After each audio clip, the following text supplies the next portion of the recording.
আসলে পৃথিবীতে ভালোবাসাটা এত একটা দামি জিনিস। আপনি যদি আগলে রাখতে পারেন, ভালোবাসা দিয়ে রাখতে পারেন, তাহলে পৃথিবীর সকল জিনিসই কিন্তু পোষ মানবে।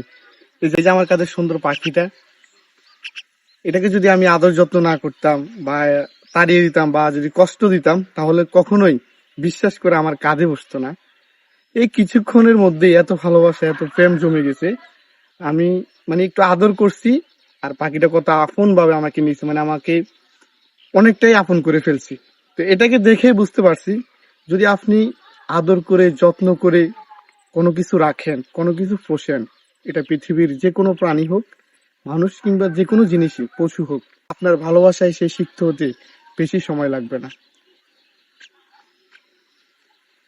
এই একটু সময়তে তার প্রেমে পড়ে গেলাম। সে আমাকে অনেকটা আপন করে নিছে, আমার গায়ে গায়ে উঠতেছে, মাথায় উঠতেছে, যাইতেছে না। হ্যাঁ, এটাই আর কি, যে ভালোবাসলে সবকিছুই ভালোবেসে পোষা যায়।